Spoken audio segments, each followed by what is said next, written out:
नमस्कार, स्वागत है आपका केदारखंड एक्सप्रेस न्यूज में। मैं हूं आपके साथ कुलदीप राणा आजाद। हम कहते हैं सड़क विकास का पैमाना होती है, लेकिन यकीन मानिए जब गांवों में सड़क ही नसीब ना हो तो विकास कैसे होगा। और आज हम जनपद चमोली के विकासखंड पोखरी ब्लॉक मुख्यालय के नजदीकी गांव चमसील में मौजूद हैं। और आप मेरे पीछे अगर इस सड़क की तस्वीर देखेंगे तो आप इस बात पर यकीन नहीं मानेंगे कि 2014 में इस सड़क का निर्माण कार्य हो गया था, लेकिन अब तक इस सड़क पर डामरीकरण नहीं हुआ है। जबकि जितनी लंबाई इस सड़क की थी वो भी पूरी नहीं कट पाई है। और स्थिति ये है कि विभाग आधा अधूरी सड़क काटकर 2008 में छोड़ दी थी, जबकि इसको 2019 में इस कार्य को पूर्ण हो जाना चाहिए था। इसमें डामरीकरण का कार्य हो जाना चाहिए था। 1 करोड़ 10 लाख से भी अधिक की इसकी लगभग लागत है। लेकिन यकीन माने कि इतनी जो ये सड़क है इस पे इतना पैसा खर्च करने के बावजूद भी ना तो ये पूरी हो पाई है। से जो नुकसान हो रहा है ग्रामीणों का वो ऊपर से अलग से आप मेरे ठीक आप पीछे देख पा रहे होंगे तो एक प्राइमरी स्कूल नजर आ रही है। इस सड़क निर्माण के कारण प्राइमरी स्कूल भी अब बंद हो गया है। उसके नीचे से पूरा पुस्ताया था, स्कूल के अस्तित्व पर खतरा पैदा हो गया था। अब बच्चे वहां जाते नहीं हैं, दूसरी जगह आधा अधूरा काम विभाग ने छोड़ा था। और उसके बाद जो इंटर कॉलेज जाने वाला रास्ता है देवी खेत के लिए, वहां भी वो रास्ता पूरी तरह से खत्म हो गया है। बच्चे जाम जोखिम में डालकर स्कूल के लिए जाते हैं। बहुत सारे ग्रामीण यहाँ पे हैं, इनसे सीधे बातचीत करेंगे। आप थोड़ा सा सड़क की स्थिति देखेंगे तो कहीं ना है, और खेतों में जाने के बाद व्यापक पैमाने पर नुकसान पहुंचाता है। सर क्या नाम है आपका? मेरा नाम अंशुया प्रसाद भट्ट है। महोदय, ये सड़क सबसे पहले तो यहाँ पे 2013 में इसकी कटिंग हुई। जो हमारे खेत थे उनकी कटिंग तो 13 में हो गई। अच्छा। उसके बाद 14 में ये मशीन द्वारा विशाल खाल से कटिंग शुरू हुई। उसमें क्या प्रॉब्लम क्या आई कि बीच में थोड़ा 500 मीटर जो सड़क हमारी आपदा में डैमेज हो गई थी, उसके वहाँ 3-4 साल तक यही कंटिन्यू चलता रहा है कि भूगर्भ बेता आएंगे, ये होगा वो होगा। इस पे लगभग अगर लोक निर्माण विभाग की विजिट बुक देखी जाए तो उसमें देखा जाए कि कितने दफे यहाँ सर्वे हो चुका है। यहाँ हमारे यहाँ से वन निगम को इन्होंने पेड़ कटवा दिए, पेड़ हमारे 87 पेड़ काट दिए ना। उसका कोई हमारे वन विभाग ये उसको वन पंचायत को कोई उसका पैसा भी नहीं मिला और पेड़ अलग से कट गए। अब जिसमें डिले क्यों हो रहा है ये तो अब विभाग जाने या सरकार जाने। हमेशा यही आश्वासन दिया जाता है कि आज हमने सर्वे कर दी, 15 दिन बाद टेंडर हो जाएंगे। हमने अपनी आवाज जनपद लेवल से और देहरादून तक भी पहुंचा दी। सीएम हेल्प लाइन पे भी हमने कई बार मैंने ही और विजय भट्ट ने कई लोगों ने वहाँ भी अपनी शिकायत दर्ज की, पर कोई हमें रिप्लाई नहीं मिलता है, खाली आश्वासन ही मिलता है और कुछ नहीं होता है। हमारे ये देखो नाली नहीं है, इस पे डामरीकरण नहीं है, सारे खेत इससे नष्ट हो रहे हैं। अगर हम खेतों की तरफ ले जाएं आपको तो आप देखेंगे कि सारा पानी बह के उधर जा रहा है। इसमें प्लान नहीं होगा तो क्या होगा? एक तरफ साला ये अधूरी सड़क छोड़ दी, उसमें जंगली जानवर अलग से, दूसरा ये खेतों का नुकसान, ये न तो नाली है न कुछ है, वो सारा टूट फूट अलग से हो रही है। तो इसमें तो ज्यादा से ज्यादा प्लान होने की स्थिति है। जो लोग बचे कुचे हैं वो भी रहना नहीं चाहते हैं यहाँ पे। अच्छा, एक चीज मुझे बताइए, पोखरी ब्लॉक मुख्यालय का बहुत नजदीक है क्षेत्र, मुझे लगा 3 से 4 किलोमीटर कुल होगा। ब्लॉक से यहाँ पर तक 5 किलोमीटर है। और दो नेता अगर बात करेंगे, महेंद्र प्रसाद भट्ट और राजेंद्र भंडारी, बारी बारी से राज्य बनने के बाद से वो दोनों राज कर रहे हैं। लेकिन इतने नजदीक में क्या उनको ये दशा नहीं थी, जबकि दोनों मंत्री भी रहे हैं, अभी भी पूरी सरकार उनके हाथों में। भट्ट जी भी यहाँ आ रखे हैं, उन्होंने तो स्वयं कहा था इस रोड का जनक मैं हूँ। अब जनक वो हैं तो फिर उसका वो क्यों नहीं कर रहे हैं? आज वो विधायक रहे, हमारे विधायक रहे, विधायक के बाद आज वो भाजपा के प्रदेश अध्यक्ष भी हैं। आज तो सारी पावर उनके हाथ में है, फिर भी इस पे कुछ वो नहीं हो रहा है। और वर्तमान में जो विधायक हमारे भंडारी जी हैं उनके पास भी हम बार बार यही कहते हैं, चाहे ऊपर जिला अध्यक्ष रजनी भंडारी जी है, उनके पास भी हमने अपनी शिकायत दर्ज की है कि वही हमारे साथ। अब ये है कि हम लोग जब कुछ नहीं होगा तो लास्ट रास्ता वही है कि हमने वही जन आंदोलन करना है, आंदोलन का रास्ता इख्तियार करना। लेकिन इख्तियार करना है। बहुत बड़े ये शर्म का विषय है कि पोखरी विकासखंड मुख्यालय पोखरी से बड़ी बड़ी हस्तियां निकली हुई है, और जिस तरीके से हम बार बार जिक्र करते हैं कि इस वक्त भी जो भाजपा के प्रदेश सदस्य, भाजपा मानी जिनकी इस वक्त सरकार है, डबल इंजन की सरकार, इससे पहले भी भाजपा की सरकार प्रचंड बहुमत से रही है और इस वक्त भी सत्तासीन ये सरकार है, लेकिन प्रदेश अध्यक्ष महेंद्र भट्टों, प्रदेश में पूरी राजनीति उनके हाथ में, पूरी सरकार उनके हाथ में, उसके बावजूद भी उनके विकासखंड के ये हाल हैं। और जो राजेंद्र भंडारी जी का जिनका हम जिक्र कर रहे हैं, पूर्व में वो कैबिनेट मंत्री रह चुके हैं, वर्तमान में वो विधायक हैं, बावजूद पोखरी ब्लॉक मुख्यालय के नजदीकी गांवों के ये हाल हैं। तो आप समझ सकते हैं कि इससे बड़ा दुर्भाग्य क्या होगा कि हमने कैसे नेताओं को चुनकर सत्ता में भेजा है। और भी लोग हमारे साथ हैं। सर, क्या नाम है आपका? प्रदीप पुरोहित।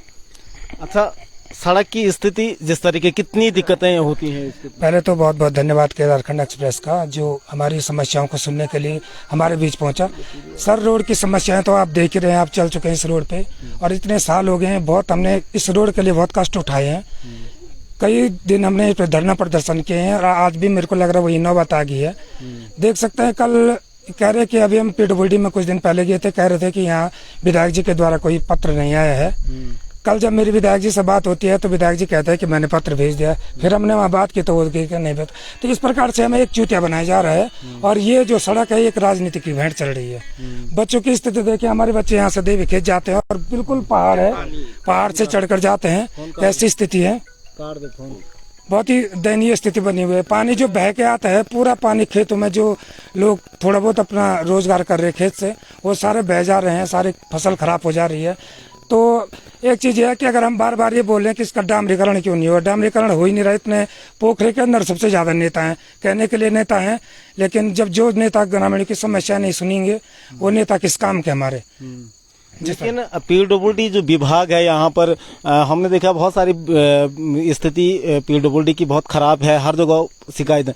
लेकिन यहाँ पे आधी अधूरी, आप कह रहे थे आगे पे सड़क आधी अधूरी विभाग ने छोड़ दी। पहले करीबन 1.5 किलोमीटर सड़क काटी, फिर उसको आधार में छोड़ दिया और अब दूसरी जगह से सर्वे कर दिया। ये क्या है? बिल्कुल सर, ये सड़क पहले यहाँ से जो 1.5 किलोमीटर है, पहले इसका 1-2 बैंड डाले गए थे। अब कह रहे हैं कि वो पूरी रोड खराब हो गई है।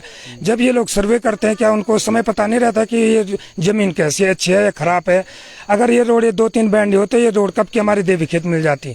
इस पे पेड़ देखे सर, पूरी लास्ट एंड तक इन्होंने पेड़ काट रखे हैं। आज की डेट में कहते हैं वहाँ पेड़ होगी, जब इन्होंने पेड़ काट दिए तो फिर पेड़ कैसे होगी वहाँ? पेड़ ऐसे, जब सर्वे इनकी पूरी होगी, जंगलात ने अपने पेड़ काट दिए, तो इस रोड का काम पूरा क्यों नहीं हो रहा है? बड़ा सवाल यही है कि जब सर्वे पूरी हो गई है तो रोड का काम पूरा नहीं हो रहा। लेकिन लोक निर्माण विभाग पोखरी इसका सबसे बड़ा दोषी है, क्योंकि जब इस मोटर मार्ग की स्थिति ठीक नहीं थी, भूगर्भीय स्थिति इसकी ठीक नहीं थी, तो आखिर इसकी करीबन जो 1.5 किलोमीटर सड़क निर्माण लोक निर्माण विभाग पोखरी ने किया, उसको क्यों किया गया और जनता का इतना मोटा पैसा उस पर क्यों खर्च किया गया? ये अपना आप में लोक निर्माण विभाग पोखरी की कार्यशैली को कटघरे में खड़ा करती है। लेकिन बहरहाल जो 2014 से ये पूरी सड़क अधर में लटकी हुई है, ये विशाल खाल चमसील बामनाथ देवीधार बामनाथ मोटर मार्ग के नाम से ये स्वीकृत है, और करीबन 1 करोड़ से भी अधिक की धनराशि इस पे स्वीकृत हो रखी है, और आधा पैसा से ज्यादा मुझे लगता है कि इस पे खर्च हो गया होगा। लेकिन उसके बावजूद स्थिति बिल्कुल सर जस की तस बनी है। अगर इस रोड पे अब ध्यान नहीं दिया गया तो सर पहले हम भूख हड़ताल के लिए बाध्य हो जाएंगे, चाहे हमें कुछ भी करना पड़े, क्योंकि इस रोड के लिए गांव वासियों ने बहुत कुछ किया है, बहुत बार अनशन किया है, बहुत बार बैठे हैं धरने पे। अगर नहीं होता है, अगर इस पे कुछ सटीक जवाब नहीं आता है, तो हम इस पे जो है अनशन पे बैठने के लिए तो भूख हड़ताल करेंगे और जोर जबरदस्त करेंगे। सर, इस समय हमारे इसी गांव के इस टाइम बीके टेम्पल के जो चेयरपर्सन है वो हम इसी गांव के हैं, बीकेटीसी के अध्यक्ष। हाँ, अध्यक्ष जो राजेंद्र अजय जी इसी गांव के, राजेंद्र अजय भट्ट। और सूचना हमारे इसी गांव के हैं, योगेश भट्ट। फिर भी हमारी ये स्थिति है, हम उन लोगों तक भी अपनी आवाज पहुंचाए ताकि वो ये बहुत महत्वपूर्ण बात है। अभी तक हम केवल राजेंद्र भंडारी और महेंद्र प्रसाद भटजी का जिक्र कर रहे थे। दो शख्सियत इस क्षेत्र से हैं, लेकिन स्वयं इस शमसील गांव से दो शख्सियत और हैं जो अभी वर्तमान में सूचना आयुक्त हैं, योगेश भटजी, और दूसरे जो बीकेटीसी यानी बद्री केदार मंदिर समिति के जो अध्यक्ष हैं अजेंद्र अजय जी, वो भी इसी स्वयं इस गांव से हैं। अगर इन महान भावों के गांव की स्थिति ये है तो आप समझ सकते हैं कि अन्य गांवों की कितनी दुर्दशा होगी। सही कह रहा हूं? हाँ जी, बहुत चलिए कुछ लोग और भी हैं। हाँ जी। और सर ये बड़ी बात यह है कि जब यहाँ ये कार्य नहीं होंगे, इतने धरने प्रदर्शन करने के बाद भी हमारे चमसिल गांव है पलायन में भी, यहाँ के इस क्षेत्र में इसका नाम है पलायन में एकमात्र गांव है यहाँ चमसिल। और अगर ये कितना दुर्भाग्य, क्या पलायन सबसे ज्यादा है या कम? ज्यादा है, सबसे ज्यादा में पलायन। कितने परिवार हैं, कितने छोड़ के चले गए? सर यहाँ अभी प्रेजेंट में 30-32 परिवार हैं, लेकिन काफी परिवार यहाँ से बाहर चले जा रहे हैं, डबल से ज्यादा यहाँ से चले गए हैं। डबल से ज्यादा मैंने 60 से ज्यादा परिवार। बिल्कुल सर यहाँ से चले गए हैं। इसका कारण सड़क ही रही है। बिल्कुल सर, सड़क रही है, बड़ी मुश्किल से सड़क आई। सड़क भी आजकल लोग कहते हैं कि सड़क एक विकास के लिए होता है, लेकिन ये सड़क हमारे लिए जब ये खेतों को नुकसान पहुंचा रही है तो हमें लगता है कि ये हमारे लिए एक विनाश है। अगर इसका डामरीकरण नहीं होगा तो इससे अच्छा सड़क नहीं आती, इससे अच्छी यही अच्छी बात है। बिल्कुल। कुछ लोग, कुछ महिलाएं भी यहाँ हैं, इनसे भी बातचीत कर लेंगे। कथे आप परेशानी कथे आओ नहीं सड़क काय साल हुए, ये 10-11 साल हुए क्या परेशानी होनी? जी परेशानी तो हमें तो बहुत होती है। जैसे कभी बीमार हो गए उस समय हमें बहुत दिक्कत आती है, गाड़ी बुक करनी पड़ती है, अपने जेब में पैसा नहीं रहता है। ये है कि जैसे बच्चे हैं, विद्यार्थी हैं, उनके साथ जाना लाना, ये अपने कंटिन्यू ड्यूटी हमारी पारदेव खेत तक लगी हुई है। सड़क के कारण ही जो विद्यार्थियों का रास्ता था सड़क से खत्म हुआ है। जी सड़क ही से। अब जंगली जानवरों का भय है, आगे जाओ आप यहाँ नाले पे, यहाँ पे बहुत भयानक जो है झाड़ियाँ हैं, तो वहाँ तक अपने बच्चों को लाना ले जाना हमारी अपनी जवाबदारी है। दूसरा जो है, हमें जो कोई बीमार होता है तो तब जो है हॉस्पिटल ले जाने की बड़ी दिक्कत होती है। 24 घंटे अपनी जेब में पैसे नहीं रहते, हमारे पास रोजगार का साधन नहीं है, बच्चे हमारे बाहर हैं प्राइवेट कंपनियों में। तो हम तो यही कहेंगे कि इस रोड पर अतिशीघ्र जो है ध्यान। खेतों को कितना नुकसान होता है? जी खेतों का क्या था, थोड़ा बहुत हो रहा था, वो भी गया। अब सुअर जो है खुले आम आ रहे हैं, बेधड़क आ रहे हैं, बिना डर संकोच के। अब सड़क पे तो सारी झाड़ियाँ। जी बगीचों में नहीं आते थे, वो भी उन्होंने जो है खेत खलियान सब बंजर डाल दिए। जी तो आपके गांव से तो बड़ी बड़ी हस्तियां हैं। जी हस्तियां हैं, अपने तक हैं वो। हम तो उनसे बहुत नाराज हैं। अच्छा। कि हम इधर उधर अगर कोई बहस करते हैं तो लोग बोलते हैं कि तुम्हारे गांव में जो है इतने बड़े बड़े नेता लोग हैं, तो उनका सदप्रयोग करो। आपके हमारी पहल कौन सुनेगा जब वो अपने गाँव में खुद देख रहे हैं। उनके पास हमने बोलना था, उनकी जन्मभूमि है ये, उनके पास हम रिक्वेस्ट नहीं करेंगे। उनको तो खुद ज्ञान होना चाहिए था कि हमारे गाँव की कंडीशन ये है, बस ज्यादा नहीं। बिल्कुल, ये बहुत अच्छा कहा कि उनके पास आखिर विनती क्यों करें, उनको तो स्वयं इस चीज का ज्ञान होना चाहिए था कि उनके गांव की आखिर कितनी बड़ी दुर्दशा है। लेकिन समझ से परे ये है कि आखिर वो भी जब कोई इस गांव से अच्छे ओहदे पर जा रहा है तो वो पलटकर फिर इस गांव की तरफ नहीं देख रहा है, और जो पीछे छूट जा रहे हैं वो हादसे पर हैं। यही कारण है कि करीबन 60 से ज्यादा परिवारों ने इस गाँव से पलायन कर दिया। कुछ और भी है। सर क्या नाम है आपका? अच्छा, कितना दिक्कतें इस सड़क से होती है? सड़क से दिक्कत क्या होने हो भाई, बहुत ही परेशानी, बहुत ही दिक्कत है, परेशानी है। हाँ, मेरा तो डेली आना जाना, पर पैदल ही है, गाड़ी पैदल ही आते जाते। जी। अच्छा, कहाँ तो पोखरी तक? विशाल खाल तक जी। अच्छा, डेली पैदल आना जाना।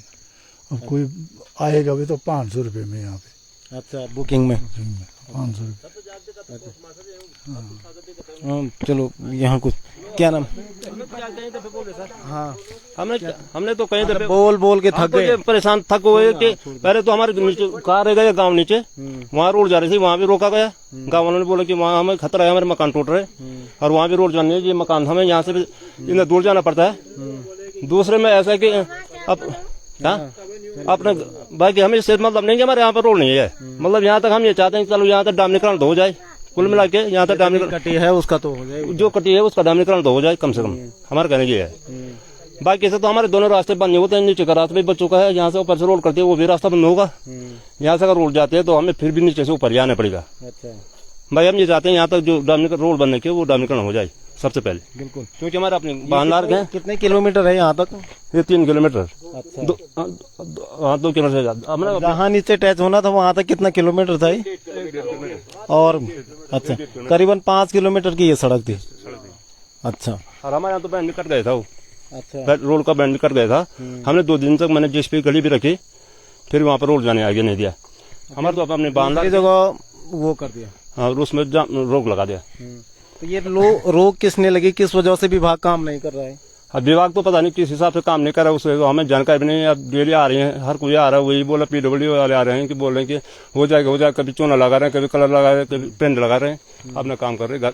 कहीं ना कहीं 2014 से केवल खानापूर्ति इस मोटर मार्ग पे हो रही है, लेकिन आप थोड़ा सा देखेंगे, इधर भी देखेंगे तो आप ये पूरा जो सड़क है इस झाड़ियों में तब्दील हो गई। एक और भी है मैम, क्या नाम है आप?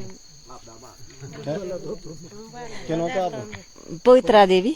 दिक्कत होनी है? दिक्कत हम तो बहुत हो जाने और जानो बहुत दिक्कत है। और फिर ढुलाई तय, फिर स्कूल बच्चों तय सबसे मेन दिक्कत है। हम होता है हमारा छोटा बच्चा जे हमारा बड़ा हो एक वाला तक छोटा बच्चों बहुत दिक्कत है। तो इसलिए हमार ये डामरीकरण अति आवश्यक है। और ये से अग्ने पार रोड क्लियर हो जाए तो देवखेत तक इंटर कॉलेज तक सबसे जरूरी मेन बात यह भंडारी जी ने आश्वासन भी दिया था। यहाँ रामलीला में आए थे भंडारी जी, हमारे राजेंद्र प्रसाद भंडारी जी, उन्होंने विधायक जी, उन्होंने हमें आश्वासन दिया था। यहाँ तक मैं लाया हूँ तो मैं ही इसको जो है डामरीकरण और आगे भी खींचूंगा।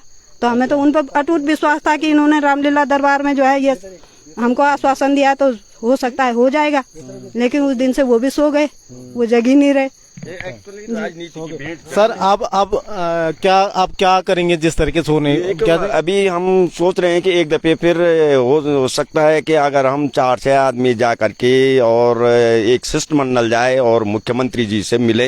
एक बार ये भी विचारधारा हो रही है कि शिष्टमंडल मुख्यमंत्री जी तक जाए, और नहीं होगा तो वही है कि लास्ट ही चारा कुछ नहीं है, आंदोलन का ही सहारा हमारे पे बचता है। पहले भी जो रोड यहाँ तक आई 12 दिन तक हम तहसील में धरने पे बैठे थे।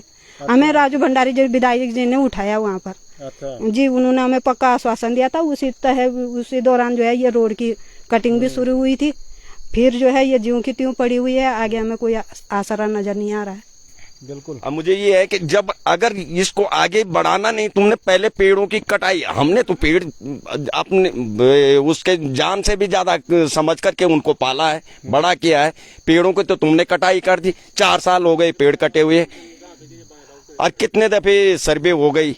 मैं प्रॉपरली बोल रहा हूँ कि जब कोई इनके विभागीय आदमी जब आते होंगे तो उनकी बुक में तो लिखा जाता होगा किसकी ड्यूटी कहाँ जा रही है। अगर इनको देखा जाए तो उनके देखें कि कितने दफे की सर्वे इस पे हो गई। 4-4, 5-5 दफे इस पे पेंट लग गया, कलर लग गया, कभी नीचे कभी ऊपर कभी नीचे। 1.5 किलोमीटर रोड के लिए साला इतनी मुसीबत झेल रहे हैं हम लोग। यहाँ पे अगर कोई बीमार हो गया तो हमें ये खाली यहाँ से पोखरी ले जाने, पोखरी से यहाँ लाने में 1000 रुपया चाहिए जेब में। एट अ टाइम नहीं है किसी के पास 1000 रुपया, कैसे ले जाएंगे उसको? हमारे पास वही डंडी कंडी का सहारा बन जाता है, फिर और कुछ नहीं होता है। इस बात को आप थोड़ा समझ सकते हैं, क्योंकि ये अभी बगल वाले क्षेत्र में बता रहे थे, इसके जस्ट बगल में नगर पंचायत का क्षेत्र पड़ता है।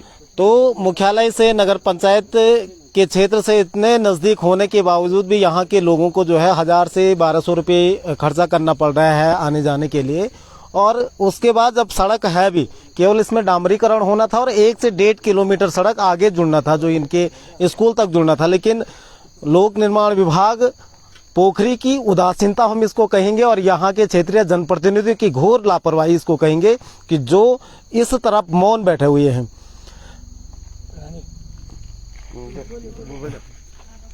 तो बहरहाल जिस तरीके से यहाँ पे ग्रामीणों ने आपने कहा कि एक शिष्टमंडल मुख्यमंत्री के पास जाएगा, और उसके अलावा लोक निर्माण विभाग में वो आंदोलन अब इसके बाद करेंगे, क्योंकि सब जगह इन्होंने बोल के थक गए हैं। आखिरी चारा लोकतंत्र में आंदोलन का रह जाता है। अब ये आंदोलन करेंगे अपनी इस मांग के लिए, क्योंकि जब इस सड़क का निर्माण करना था तो उससे पहले सड़क मांग के लिए भी इन्होंने आंदोलन किया था और अब इसके ड्रामरीकरण को लेकर भी ये आंदोलन करेंगे। लेकिन सवाल यही उठता है कि तमाम इतने बड़ी बड़ी महान हस्तियों के होने के बावजूद भी, यहाँ के जनप्रतिनिधियों में सत्ता होने के बावजूद भी अगर यहाँ की जनता को आंदोलन का रास्ता इख्तियार करना पड़ रहा है, तो मुझे लगता है कि इससे शर्मनाक और दुर्भाग्य की बात कुछ हो नहीं सकती है। आप बने रहे केदारखंड एक्सप्रेस के साथ, एक नई रिपोर्ट में फिर हाजिर होंगे। नमस्कार।